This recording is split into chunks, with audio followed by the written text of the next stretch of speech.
The letter that changed everything, it started with a fence. Tom Harris never expected that fixing an old, broken fence on a rainy night would lead to a letter that would change his entire life. He was a man running on empty, a single father drowning in long hours and quiet grief, convinced that surviving was the best he could do. But then Martha Callahan, his elderly, sharp-witted neighbor, handed him a simple envelope. "Read it when you have time," she had said. He didn't think much of it at first. Just another kind. Old woman offering words of encouragement. But when he finally opened it, what he found inside wasn't just a letter. It was a lifeline, a message that saw right through him. And those words. They set off a chain of events that would prove kindness doesn't just change lives. It keeps on going. This is the story of how one letter saved a man, a boy, and a stranger he had never met. And maybe, just maybe, it will change something. In you too. If you believe in the power of small kindnesses, if you love stories that stay with you long after they end, then you won't want to miss this journey. So hit that subscribe button, because this is just the beginning.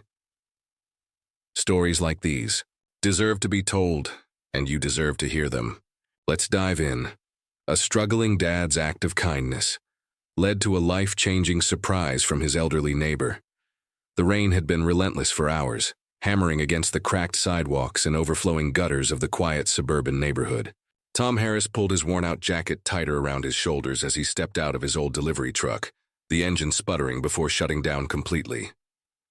His body ached, not just from another grueling 14-hour shift, but from the weight of exhaustion that had settled deep into his bones over the past 2 years.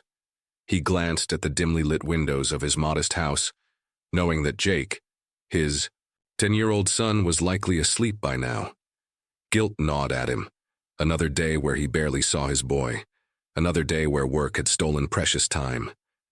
He sighed, rubbing his calloused hands together for warmth before trudging toward the front door. Then he noticed it. The wooden fence separating his property from his elderly neighbors had collapsed in the storm. Several planks lay scattered on the rain-soaked grass, while others hung precariously from rusted nails. The sight made him frown. Martha. She was in her 70s, frail but independent. Tom often saw her tending to her small garden in the mornings, her hands dirt-stained yet precise, as if each flower and plant had a purpose. She rarely asked for help, always insisting she could handle things on her own. But this was too much for her to fix alone. His first instinct was to go inside, to collapse on the couch and let his exhaustion win. He had barely slept in days, trying to juggle overtime shifts just to make ends meet. But something about the broken fence gnawed at him. Then he saw her. Martha was outside in the drizzle, wrapped in a thin cardigan, struggling to lift one of the heavy wooden planks. Her movements were slow, her hands trembling with effort.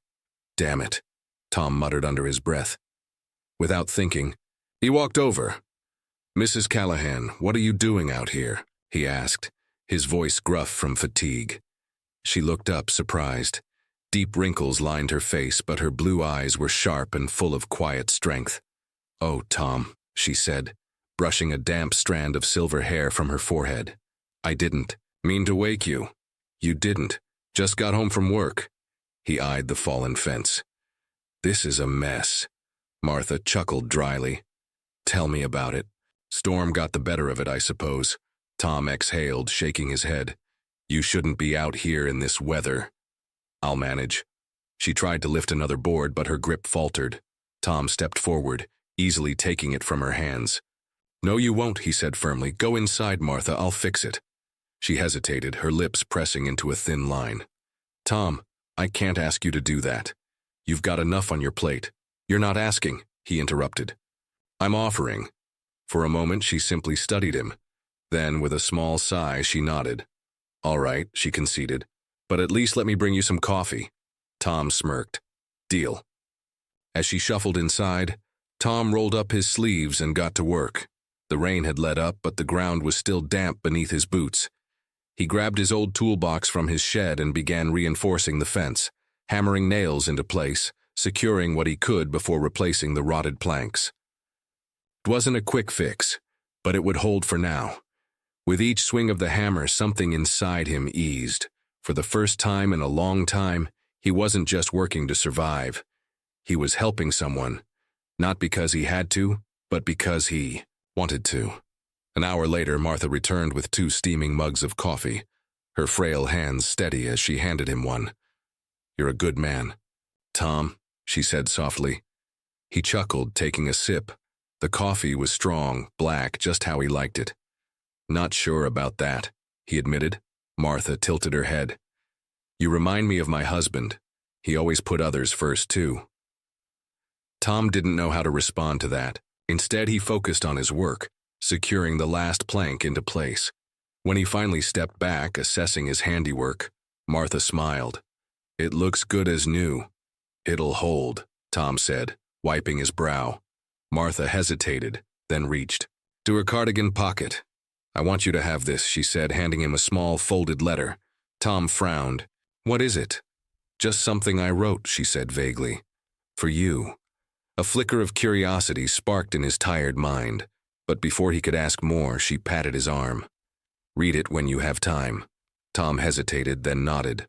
"All right." As he walked back to his house, letter tucked into his pocket, he didn't think much of it. It was just a note, after all. A thank you, maybe. Nothing more. Little did he know that letter would change everything. Tom Harris barely noticed the letter in his pocket as he stepped inside his dimly lit home.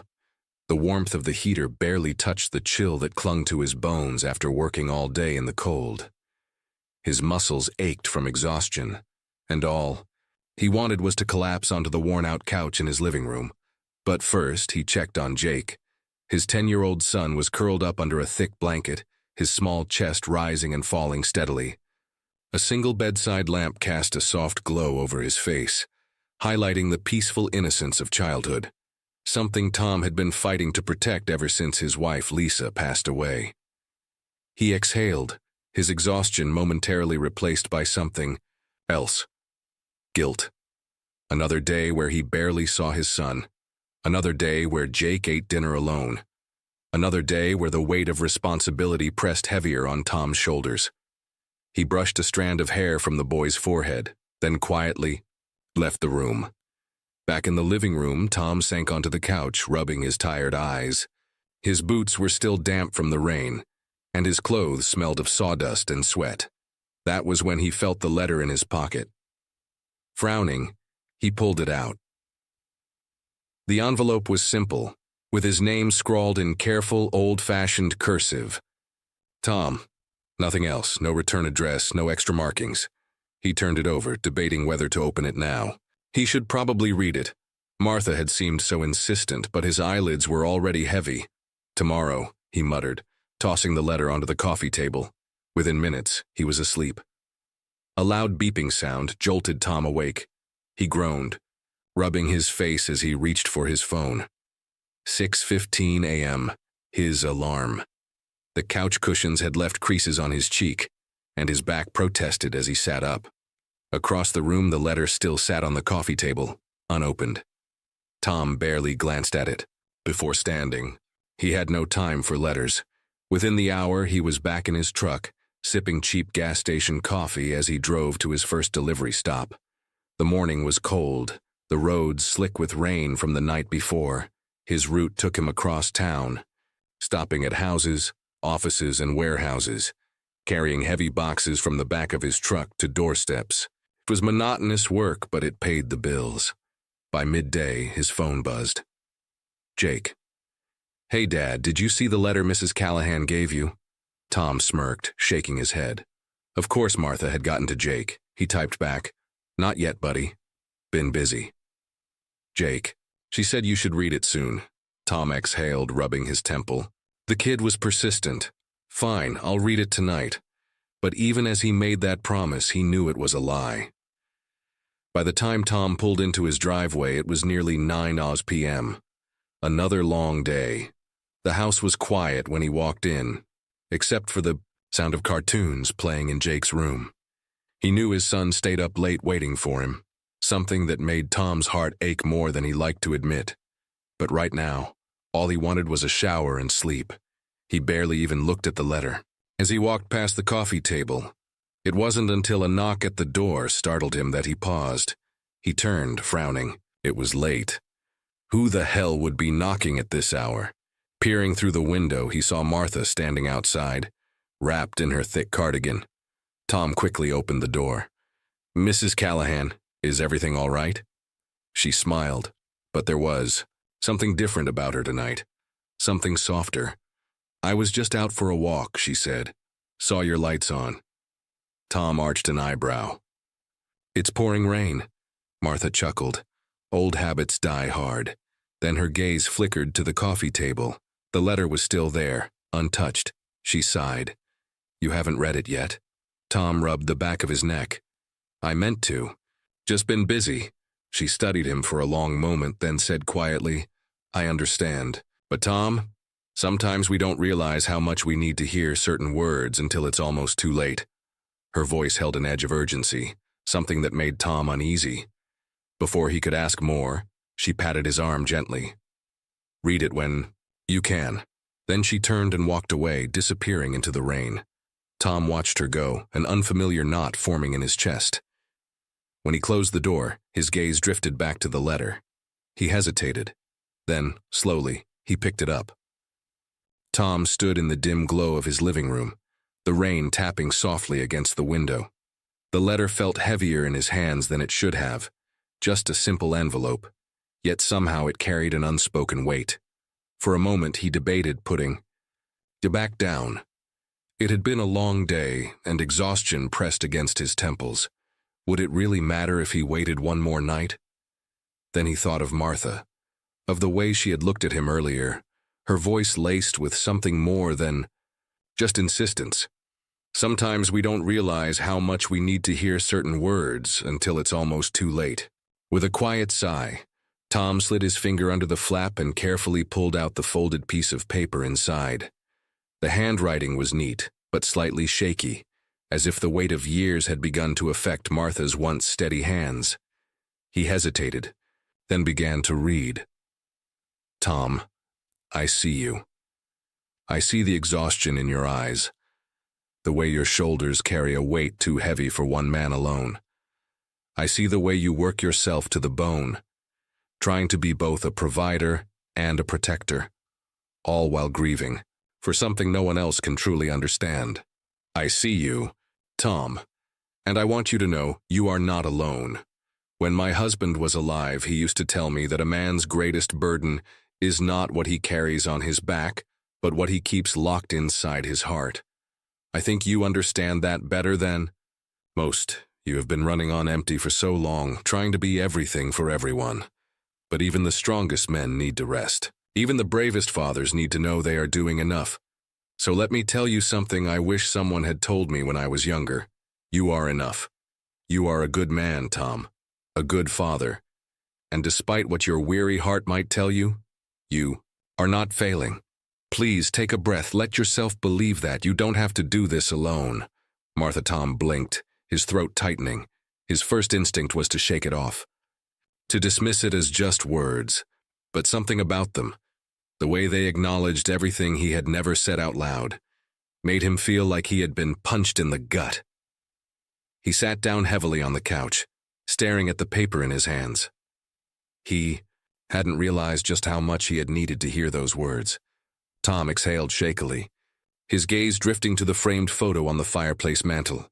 Lisa, her warm brown eyes forever frozen in time, smiled back at him from behind the glass.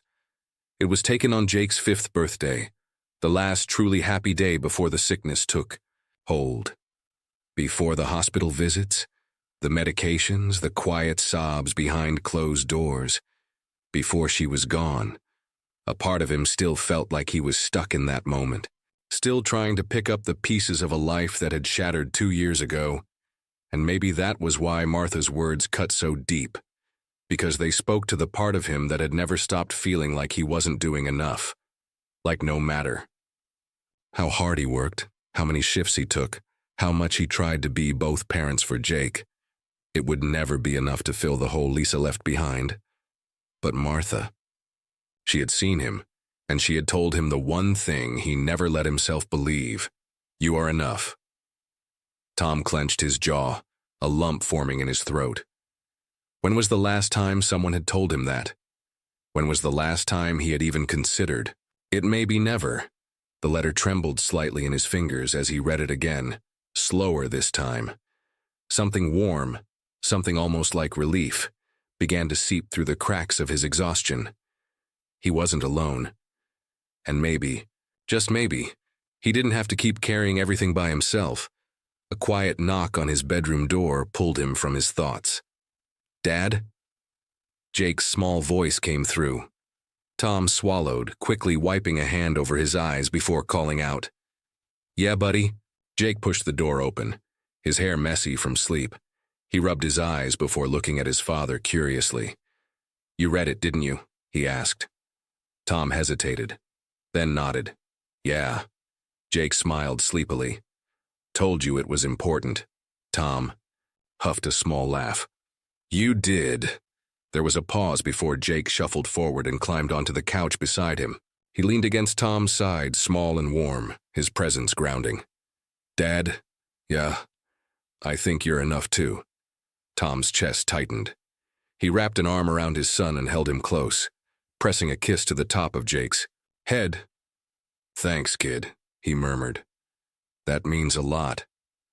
And for the first time in years, as he sat there with his son and Martha's letter in his hands, Tom let himself believe it.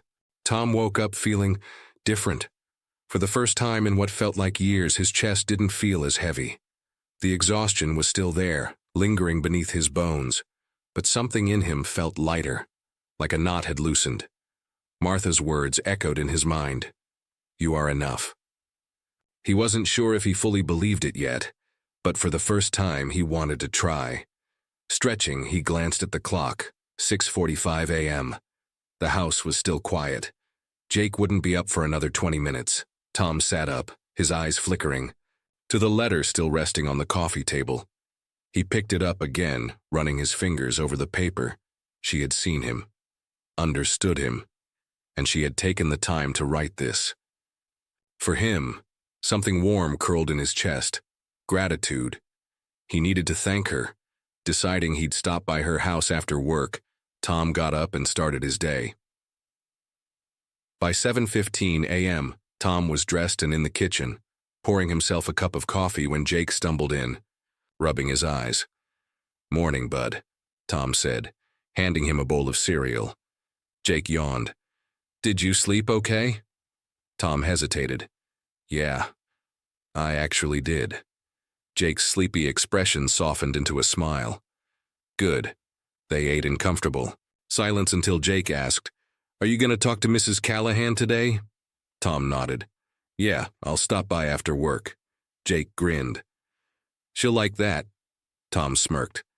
"You and Martha have a secret friendship I don't know about?" Jake shrugged innocently. "She's cool."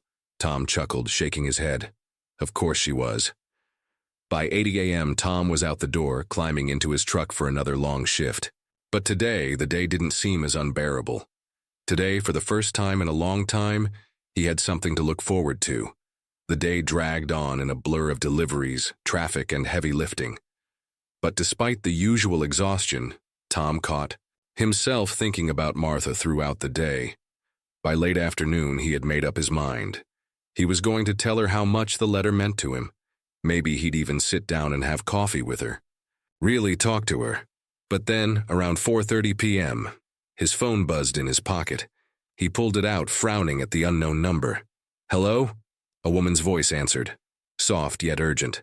"Is this Tom Harris?" "Yeah, who's this?" "This is Nurse Daniels from St. Luke's Hospital. I'm calling because we have a patient named Martha Callahan. She had a stroke earlier this afternoon." Tom's blood ran cold. "What? She's stable for now, but we thought you should know. Your number was listed as an emergency contact." Emergency contact. Tom felt his breath catch in his throat. He didn't even realize Martha had listed him. "Is she awake?" he asked, his voice tight. "No, but she's in good hands. You can visit her if you'd like." Tom didn't hesitate. "I'm on my way." The drive to St. Luke's Hospital felt longer than it should have. Every red light, every slow driver in front of him, felt like an eternity. His grip on the steering wheel was tight, his knuckles white. His mind raced. Martha, the woman who had written him a letter that somehow saw right through him. Martha, the woman who had knocked on his door just last night, urging him to read it. Had she known? Had she felt something coming? By the time he pulled into the hospital parking lot, his pulse was pounding in his ears. He barely remembered getting out of the truck, barely remembered walking through the hospital doors until he reached the front desk. "I'm here to see Martha Callahan," he said breathlessly. The receptionist checked her system before nodding. "Room 214 down the hall to the left." Tom was already moving before she finished speaking. When Tom entered room 214, the sight of Martha in the hospital bed knocked the air from his lungs. She looked small, frail, a stark contrast to the strong, sharp-eyed woman he had seen just last night. The steady beep-beep of the heart monitor filled the quiet room. Tom swallowed hard, stepping closer. She was still, unconscious. His chest tightened. Why hadn't he read the letter sooner? Why had he waited? Now she was here, hooked up to machines, unable to hear him. He sat down beside her bed, running a hand over his face. "I was supposed to stop by your house," he murmured. His voice felt hoarse. "I was supposed to thank you." He let out, a humorless laugh shaking his head. "You wrote me something that changed my whole damn day. And I never even told you." A lump formed in his throat. "I'm sorry, Martha," he swallowed, reaching out hesitantly before finally resting his hand over hers. It was cold. His jaw clenched. He didn't like seeing her like this. Didn't like feeling helpless. For so long he had been carrying so much alone, refusing to ask for help, refusing to believe he needed it. But Martha had seen him. And now, she was lying in this hospital bed. And he didn't know if she would wake up. The thought sent a sharp pain through his chest. Tom sat there for a long time, watching the slow rise and fall of Martha's chest. He wasn't good at this, the waiting, the feeling. But he stayed. Because she had been there for him, even when he hadn't realized he needed someone. And now he would be here for her, even if all he could do was sit in silence. The hospital room was quiet except for the steady rhythm of the heart monitor. Tom sat beside Martha's bed, his fingers idly tracing the edge of the hospital chair's armrest. The dim fluorescent light overhead cast a pale glow on her face, making her look even more fragile than before. How had this happened? One day she was standing in the rain, teasing him about not reading her letter. The next she was here, still unmoving, trapped in a silence that wasn't like her at all. Tom exhaled, rubbing his face with both hands. He had never been good at hospitals. Not since Lisa. The beeping monitors, the antiseptic smell, the muted whispers of doctors and nurses in the hallway. It all brought him back to the sleepless nights in the oncology ward. Back to the waiting. Back to the powerlessness. He clenched his fists, forcing himself to stay in the present. This is different. Martha was alive. She wasn't gone, not yet. That thought alone kept him grounded. He leaned forward, elbows resting on his knees, his gaze locked on her face. "You're gonna pull through this, Martha," he murmured. "You're tougher than you look." No response. His throat tightened. He had no idea if she could hear him, but something in him needed to say something. "Listen, He hesitated, rubbing the back of his neck. "I read your letter." His voice came out quieter than he intended, almost uncertain. A dry chuckle escaped him. "Took me long enough, huh?" Silence. "I should have read it the second you gave it to me," he admitted. "I should have come by your house last night like I planned." He shook his head. "I don't know why I waited. Maybe I wasn't ready to hear it." He swallowed hard, glancing at her still hands. "But I needed to." His fingers curled around the hospital blanket near her wrist, gripping the fabric. "You were right, Martha," he murmured. "I've been running on empty for so damn long I didn't even realize it. I didn't even realize how much I needed to hear those words." His jaw clenched. He thought about the nights he had come home too exhausted to talk to Jake, the moments. He had questioned whether he was doing enough. How long had he been carrying this? How long had he convinced himself that struggling was just a part of survival? But Martha had seen him, and that mattered. His voice dropped to a whisper. So, thank you. Another beat of silence. Then, the smallest movement. Tom barely noticed, at first, but then Martha's fingers twitched beneath the blanket. His breath caught. He sat up straighter, his pulse quickening. "Martha?" No response, but her hand shifted again. Then a faint rasping sound, the barest attempt at a word. Tom shot to his feet, leaning over her. "Martha, can you hear me?" Her eyelids fluttered, her breathing uneven. It was small, barely. Anything at all. But it was something. A spark of hope surged through him. He turned, quickly pressing the call button for the nurse. Seconds later, a young nurse entered the room, her eyes widening as she saw Martha stirring. "She's waking." "Up," Tom said, barely keeping the urgency from his voice. The nurse nodded, moving swiftly to check Martha's vitals. Tom stepped back, watching as her eyelids fluttered again before cracking open just slightly. Her gaze was unfocused at first, but then, slowly, it found him, and even in her weakness, she smiled. "About time." "You read it," she rasped. Tom let out a short laugh, relief washing over him like a wave. Yeah, I know." Martha's fingers twitched again, and this time Tom didn't hesitate. He reached out, wrapping his hand gently around hers. "You scared me, you know," he muttered. She blinked slowly, her voice barely above a whisper. "Didn't mean to," Tom smirked. "Well, you did." Martha exhaled a weak chuckle, her smile soft. "But you're here." His throat tightened. He swallowed. "Yeah." She squeezed his hand, just barely, but enough. Enough to let him know she understood. Enough to remind him that some things were worth holding on to. The tension in Tom's chest eased slightly as Martha's frail fingers rested in his. She was awake. Barely, but awake. The nurse checked her vitals, speaking in a calm, professional tone. "Her blood pressure is stabilizing. That's a good sign." Tom barely registered the words. His attention was fixed on Martha. Her face was still pale, her lips dry, but her eyes, though tired, held that same quiet strength he had come to admire. "See?" she rasped. "Not done yet." Tom exhaled, his smirk barely covering the relief in his voice. "Didn't doubt you for a second." Martha gave him a knowing look. "Okay, fine. Maybe I did," he admitted. Just a little, a weak chuckle. Escaped her, but it quickly turned into a wince. Tom's grip on her hand tightened just slightly. "Don't push yourself." Martha's eyes softened, and she gave him the faintest nod. The nurse adjusted her IV drip.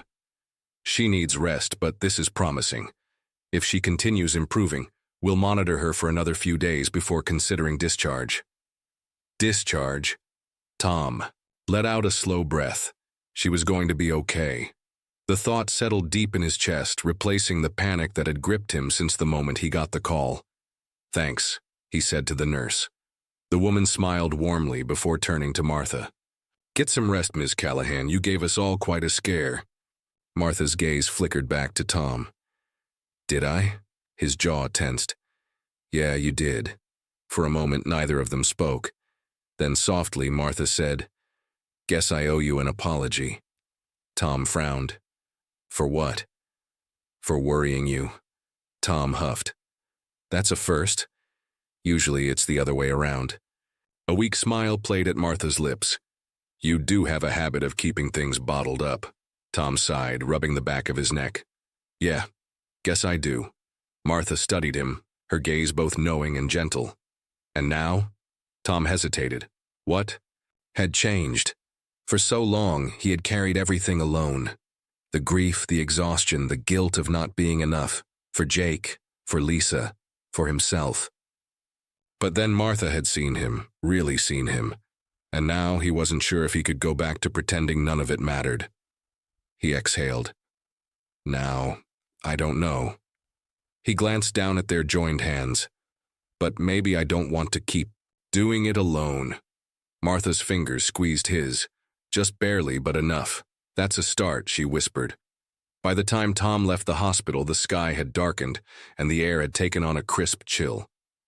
He pulled his jacket tighter around himself as he walked toward his truck, Martha's words replaying in his mind.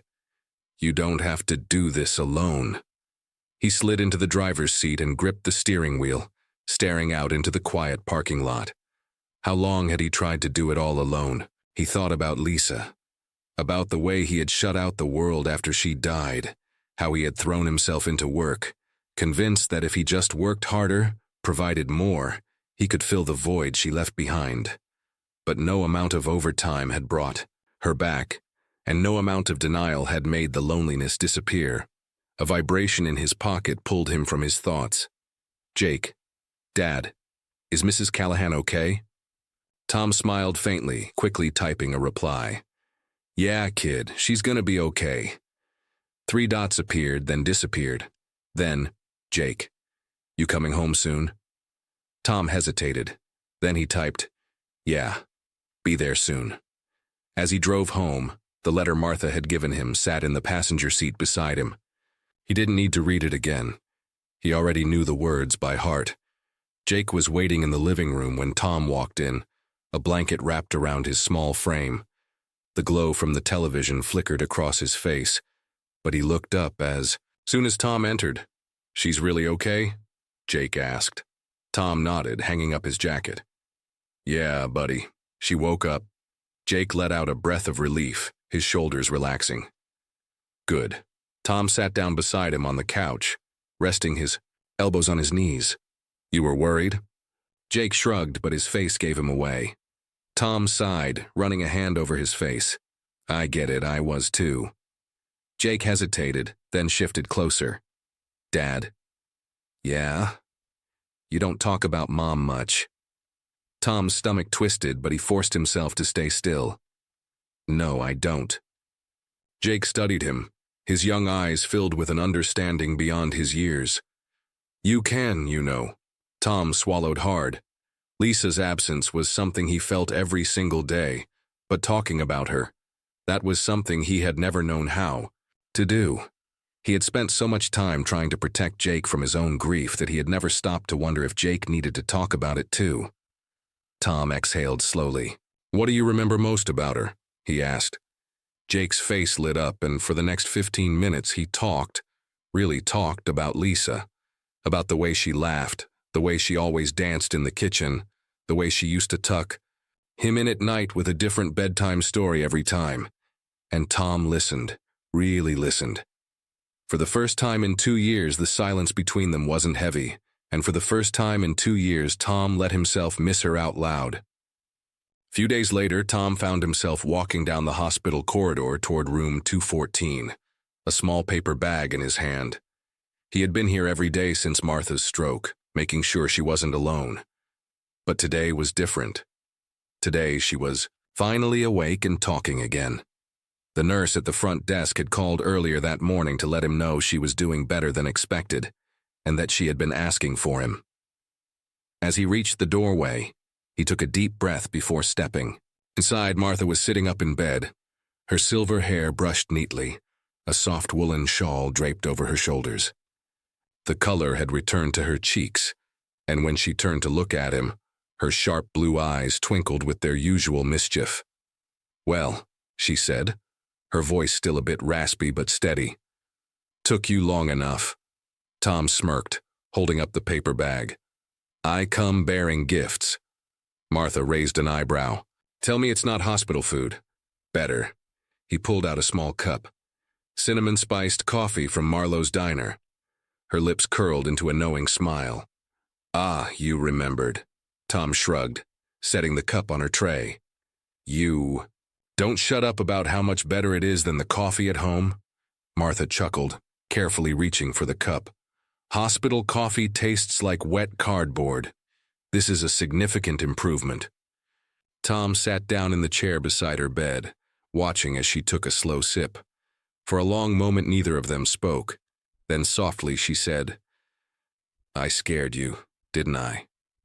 Tom exhaled, rubbing his hands together. Yeah, you did. Martha nodded, as if she had expected that answer. I wasn't sure I'd wake up this time. His chest tightened. Don't say that. It's the truth, Tom. She studied him for a long moment. We don't always get second chances. Something about the way she said it made him uneasy. Martha set the coffee down and folded her hands in her lap. Can I tell you something? Tom nodded. She leaned back against her pillows, her gaze distant. I've spent a lot of time thinking about my life these past few days. About the people I've loved, the people I've lost, and the things I wish I had done differently. Tom stayed silent, sensing that she needed to say this. Martha inhaled slowly. I lost my husband when I was just a little older than you. He was in the war. And when he died, She hesitated. I let grief swallow me whole. I spent years keeping people at a distance, afraid of losing them. I thought if I just existed quietly, maybe life wouldn't take anything else from me. Tom swallowed hard. He understood that feeling all too well. Martha gave him a small, sad smile. It took me a long time to realize that shutting people out doesn't protect you from pain. It just keeps you lonely. She reached for his hand, squeezing it gently. I don't want you to make the same mistake, Tom. His throat felt tight. He didn't know what to say. Martha squeezed his hand again. Lisa wouldn't want that for you. The mention of his wife made his chest ache. For years, he had told himself that in keeping his head down, focusing on work, avoiding emotions, that was the only way to keep moving forward. But what if moving forward wasn't just about surviving? What if it was about living? The room was quiet, filled only with the distant hum of hospital machines. Martha's words sat heavy in Tom's chest. He thought about Jake, about how much his son had grown up in silence, watching his father bury himself in work, watching him hold back his grief, watching him exist but never really live. Had he been teaching Jake the same thing Martha had once believed? That shutting the world out was safer? Tom ran a hand down his face. I don't know how. Martha tilted her head. How to what? He hesitated, then admitted, how to stop just surviving. Martha's expression softened. You start small. Tom exhaled, rubbing his thumb over his knuckles. What if I don't know how to do anything else? Martha smiled knowingly. Then let someone show you. Later that afternoon, after saying goodbye to Martha, Tom drove straight to pick up Jake from school. His son climbed into the truck, stuffing his backpack onto the floor. Hey, Dad. Hey, kid. Tom turned onto the road. How was school? Jake shrugged. Okay. Tom nodded, his fingers tightening slightly around the steering wheel. A part of him wanted to ask, do you think I've been doing this all wrong? Have I let you down? But instead he said, what do you say we go out for dinner tonight? Jake blinked at him. Like not takeout? Tom smirked. Yeah, like actually sit down at a restaurant. Jake's eyes lit up with genuine surprise. Really? Really, Jake grinned. Okay, can we go to Louie's Diner? They have the best pancakes. Tom chuckled. Pancakes for dinner? Why not? Jake shrugged. You said we could eat out. Tom shook his head with a small smile. All right, pancakes it is. Jake beamed, and for the first time in a long time, Tom felt like maybe, just maybe, he wasn't failing as much as he thought. Martha's hospital discharge was scheduled for Friday morning, and Tom made sure he was there. By the time he arrived, she was already dressed in a knitted cardigan and a pair of comfortable slacks, looking more like herself than she had in days. The hospital room felt oddly empty now that the machines were turned off, and the IV stand had been removed. You ready to get out of here? Tom asked, leaning against the doorframe. Martha looked up from the bag she was packing and smirked. More than ready, Tom chuckled. Yeah, I figured. Hospital food will do that to you, Martha snorted. That, and I'm tired of people fussing over me. Besides, she added with a twinkle in her eye, I have something I need to give. You? Tom frowned. What, another letter? Martha smiled. Exactly. She reached into her bag and pulled out a neatly folded envelope. This time his name was written in her familiar old-fashioned cursive, just like before. Tom took the letter slowly, running his thumb over the edges. "You had this ready?" Martha nodded. "I wrote it before the stroke. Just hadn't found the right time to give it to you." His stomach twisted slightly. The last letter she gave him had changed everything. What could possibly be in this one? Tom helped Martha into his truck, adjusting her seatbelt before shutting the door. As he slid into the driver's seat, he glanced at the envelope on the dashboard. It felt heavier than paper had any right to feel. Martha noticed his hesitation and chuckled.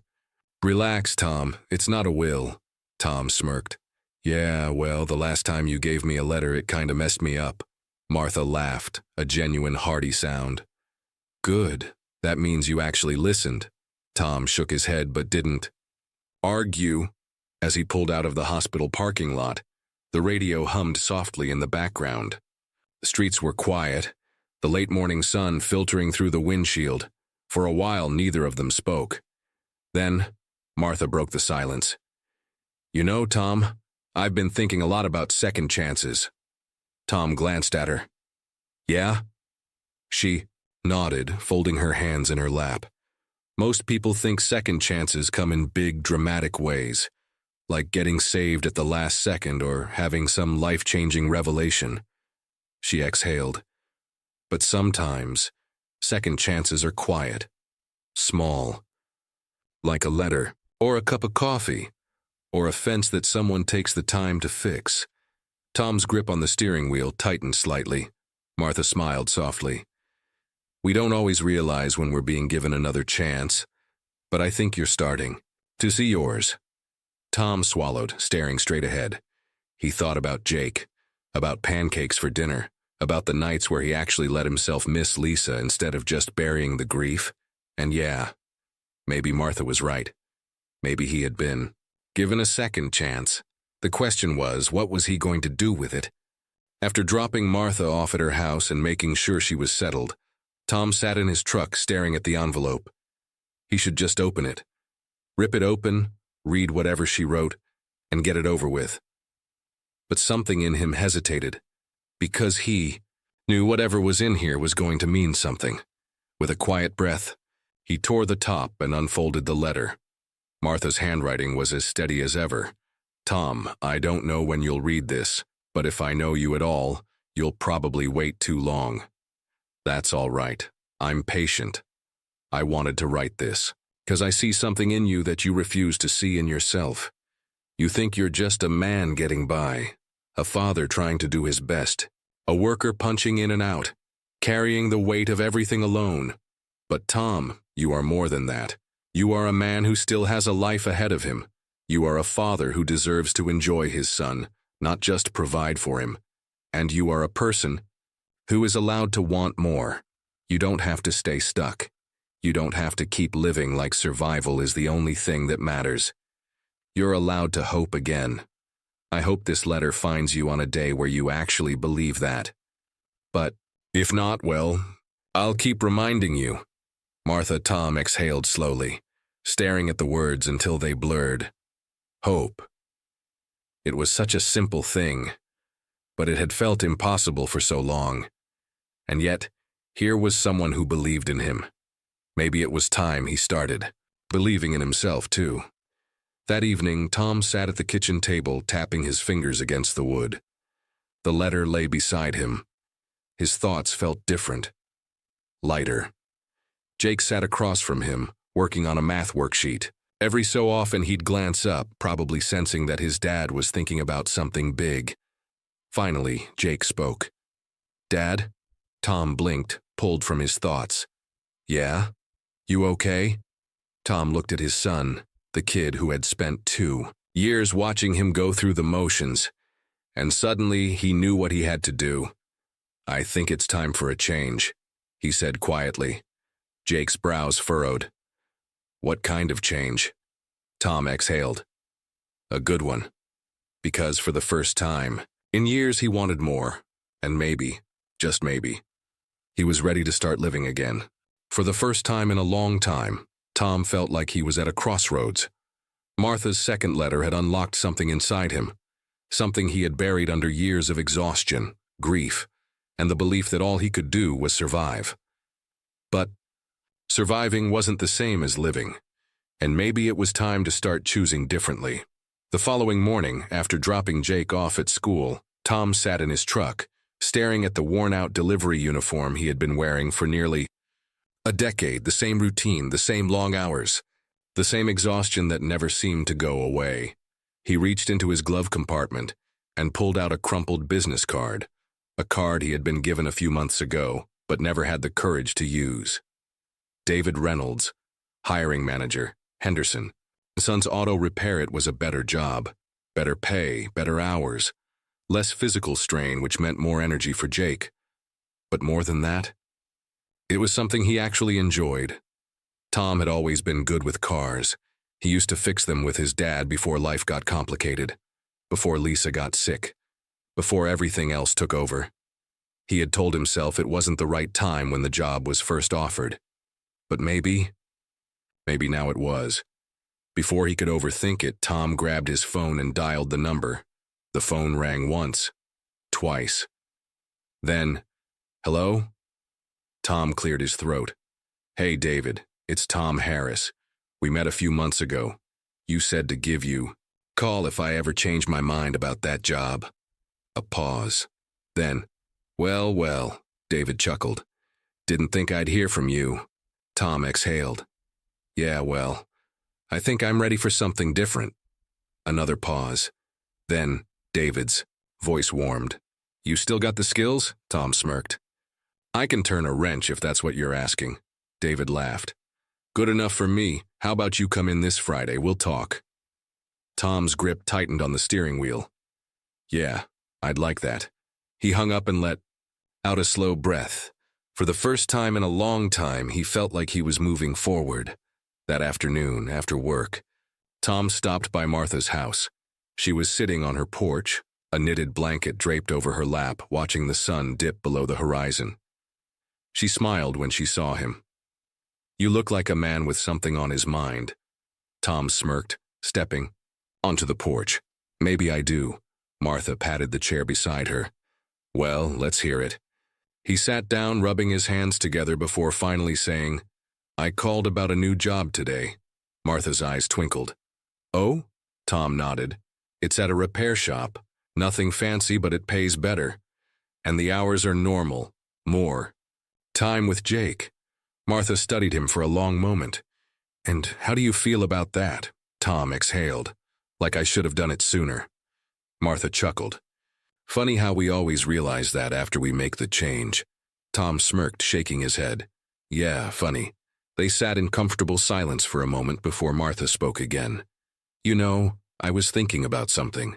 Tom arched a brow. Oh boy. Martha laughed. No, really. I was thinking about how much you've changed these past few months. Tom frowned. I don't know if I've changed that much. Martha gave him a knowing look. Tom, when I met you, you were a man running on fumes. Now you're making changes. You're showing up, you're letting people in. She paused, her voice softer. That's growth. Tom swallowed. He didn't know why her words hit him so hard, but they did. He wasn't fixed. He wasn't suddenly a whole new person, but he wasn't the same man he had been either, and that meant something. That evening, Tom and Jake sat on the couch, watching an old sci-fi movie. Jake had his feet tucked under him, his eyes glued to the screen, but Tom's mind was elsewhere. After a while, he spoke. Hey, bud? Jake looked up. Yeah? Tom hesitated, then said, What would you think if I took a new job? One where I'd be home more? Jake's eyes widened. Really? Tom nodded. Yeah. Jake grinned. That'd be awesome. Tom chuckled.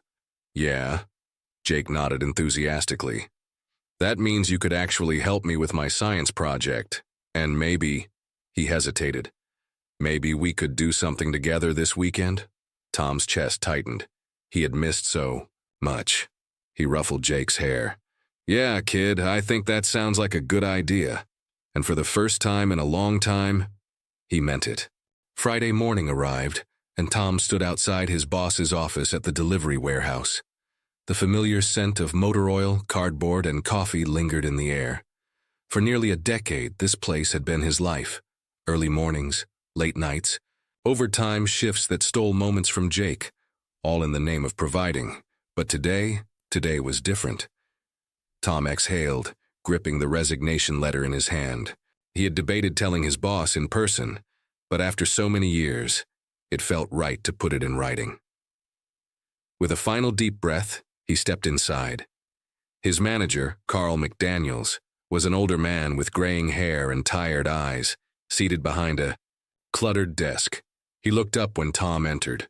"Morning, Harris, what brings you in?" Tom cleared his throat, setting the letter on Carl's desk. Carl frowned. "What's this?" Tom exhaled. "My resignation." The older man stared at him for a moment before leaning back in his chair. "Didn't think I'd ever see this day." "Yeah, well, it was time." Carl rubbed his chin. "I won't lie, Tom. You've been one of the hardest workers here. You sure about this?" Tom nodded. "I am." Carl studied him, then let out a slow sigh. "All right. I won't try to change your mind." He offered his hand. "Good luck." "Harris, you deserve better than this place." Tom shook his hand. "Thanks, Carl." As he walked out of the office, relief settled deep in his chest. For the first time in years, he wasn't leaving this place exhausted. He was leaving free. The following Monday, Tom arrived at Henderson & Sons Auto Repair for his first day on the job. The smell of motor oil, the hum of engines, the sound of tools clanking against metal. It was different from his old job, but in a way that felt right. David, his new boss, handed him a set of coveralls. "Welcome to the team, Harris. Ready to get your hands dirty?" Tom smirked, slipping the coveralls over his clothes. Always. For the first time in years, he enjoyed his work. He wasn't just pushing through the hours. He was learning, building, fixing. And the best part? When his shift ended, he went home to Jake, not to collapse from exhaustion, not to drown in silence, but to be present. A week later, Tom found himself sitting across from Martha at her kitchen table. She sipped her cinnamon-spiced coffee, eyeing him with her usual knowing gaze. "You look different," Tom chuckled. "Yeah," Martha nodded. "Lighter, happier." Tom exhaled, swirling his own coffee. "It's been good, being home more, spending time with Jake, and the new job. It's not just a paycheck. I actually like it." Martha smiled. "That's what I wanted to hear," Tom smirked. "You gonna take credit for it?" She raised an eyebrow. "Absolutely." They both laughed, but then Martha's expression turned serious. "There's one more thing." Tom frowned. "What's that?"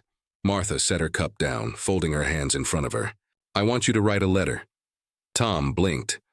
"A letter?" She nodded. "Like the one I wrote you." Tom rubbed the back of his neck. "I don't know if I'm the writing letters kind of guy." Martha chuckled. "Neither was I. But words matter, Tom. And you know that now." Tom exhaled, looking down at his coffee. "Who would I even write to?" Martha smiled softly. "Someone who needs to hear what you needed to hear." The thought sat heavy in Tom's chest, because he did know someone who was just like him. A single father, tired, lost, convinced he wasn't doing enough. And maybe, just maybe, Tom had something to say to him. That night, after Jake went to bed, Tom sat at the kitchen table staring at a blank sheet of paper. He tapped the pen against the wood, feeling the weight of what he was about to do. Then, finally, he started writing. "I see you. I know what it's like to be exhausted, before the sun even rises, to work hours that steal time from the people you love, because you think that's the only way to take care of them. I know what it's like to carry everything alone, but you are not failing. You are enough. I didn't believe it when someone told me that once. But I hope you do, because it's true. You don't have to keep surviving. You are allowed to start living again. And if no one else has told you this today, I believe in you." Tom stared at the words, his chest tightening. Then, with a slow breath, he folded the letter and set it aside. Tomorrow he would find a way to pass it on, because kindness wasn't meant to end with him. It was meant to keep going. The letter sat on the kitchen counter for 2 days.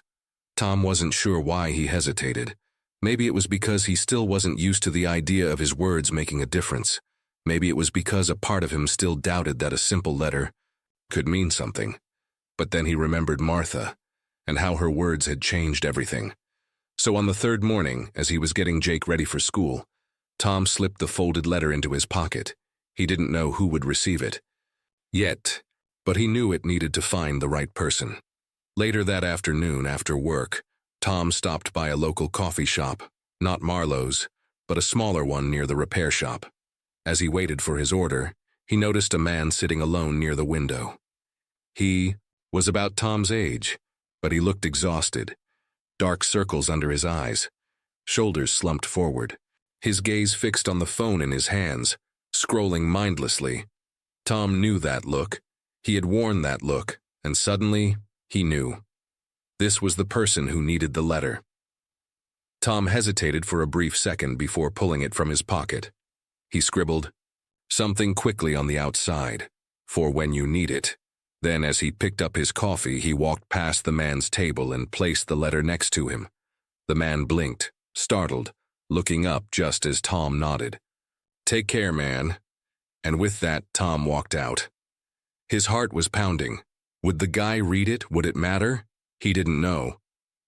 But maybe that wasn't the point. That evening, just as Tom was getting ready to sit down for dinner with Jake, his phone buzzed. He saw the number and felt his stomach twist. St. Luke's Hospital. His chest tightened. "Martha," he quickly answered. "Hello?" A familiar voice, Nurse Daniels. "Tom, I'm calling about Martha Callahan. She had another episode this afternoon. She's stable, but she's asking for you." Tom was already reaching for his jacket. "I'm on my way." 15 minutes later, Tom was at Martha's bedside. She looked tired, more than before. Her hands rested weakly on the blankets, her breathing slower. But when she saw him, she smiled. "Hey, kid," she whispered. Tom sat beside her, forcing a smirk. "Didn't I tell you to stop scaring me like this?" Martha let out a small chuckle. "What can I say? Keeps you on your toes." Tom swallowed past the lump in his throat. "You're gonna be okay." She studied him, her gaze soft but knowing. "Tom," she said gently, "you know better than to make promises you can't keep." His chest ached. He didn't want to hear this, but she reached for his hand, squeezing it weakly. "I'm not afraid." Tom's jaw tightened. "I don't want to lose you, Martha." Martha smiled, her eyes warm. "You won't." Tom frowned. "That's not how this works." Martha shook her head. "No, listen to me." She took a slow breath. "The people we love, the ones who change us, they never really leave." She gave his hand another gentle squeeze. "I will always be here." Tom closed his eyes briefly, forcing himself to breathe. Then finally he nodded. "Yeah," he whispered. "I know." They sat in silence for a long moment. Then, softly, Martha said, "I'm proud of you, Tom." Tom swallowed hard. "For what?" "For choosing to live again." His throat felt tight, but he managed a small smile. "Well, you kind of forced me into it." Martha chuckled, but it was weaker this time. "You were always strong enough. You just needed someone to remind you." Tom looked at her, memorizing everything, the kindness in her eyes, the way she had always seen him, even when he couldn't see himself. "Thank you, Martha," he said quietly, "for everything." Martha's eyes twinkled with warmth. "It was always my pleasure." She exhaled slowly, her eyelids growing heavier. "Rest," Tom whispered. "I'll be here." Martha smiled one last time before closing her eyes, and Tom sat beside her, holding her hand just as she had done for him when he needed it most. The morning of Martha's funeral was crisp and cool, the autumn leaves whispering in the breeze as Tom stood in front of a small gathering of friends and neighbors. The churchyard was quiet, except for the occasional rustling of trees and the Murmurs of those who had come to say goodbye. Tom had never liked funerals. They reminded him too much of loss, of things left unsaid. But today was different. Today wasn't just about saying goodbye. It was about remembering. It was about honoring someone who had changed him in ways he never expected. And it was about carrying her legacy forward. After the service, Tom stayed behind, standing near Martha's grave as people slowly filtered out.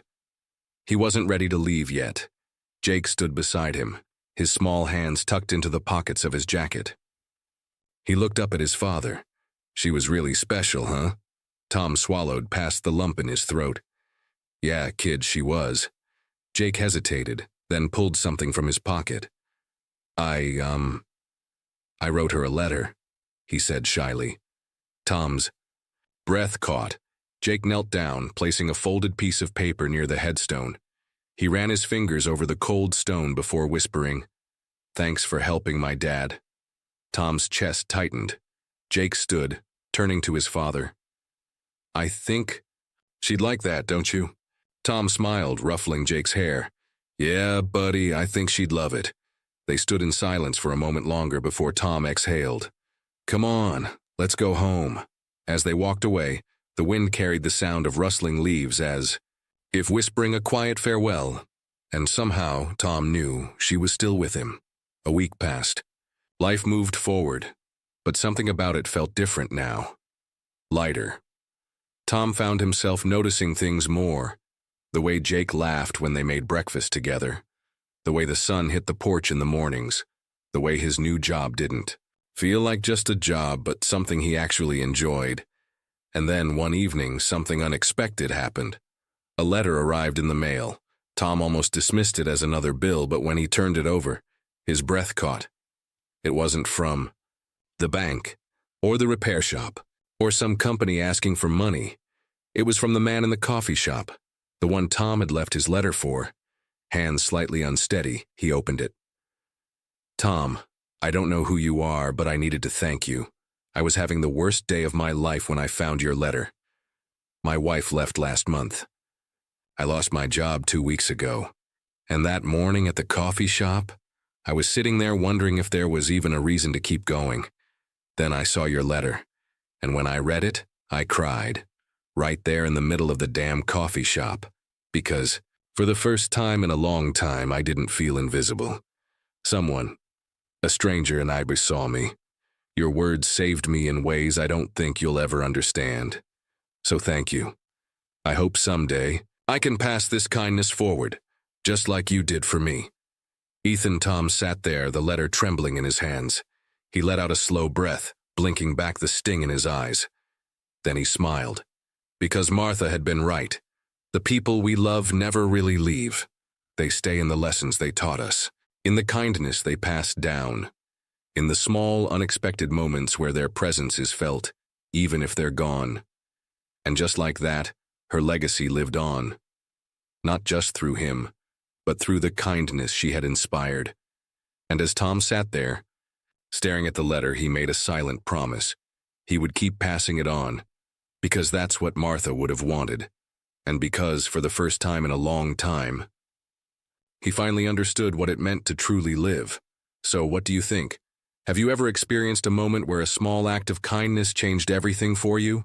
Or maybe, just maybe, you've been someone's Martha without even realizing it. Let's keep this conversation going. Drop a comment below and share your thoughts, your experiences, or even just the one piece of advice you think someone out there needs to hear today.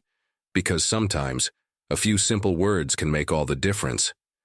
If this story moved you, if reminded you of something real, raw, and deeply human, then make sure to hit that subscribe button. This isn't just a place for stories. It's a place for connection, for meaning, for reminders of the good that still exists in the world. And trust me, you won't want to miss what's coming next. So go ahead, subscribe, turn on notifications, and be part of this journey with us. From the bottom of my heart, thank you. Thank you for watching. Thank you for feeling. Thank you for being part of this moment with me. Because at the end of the day, stories like these aren't just meant to be heard, they're meant to be shared. Until next time, stay kind, stay connected, and keep believing in the power of simple words. See you in the next one.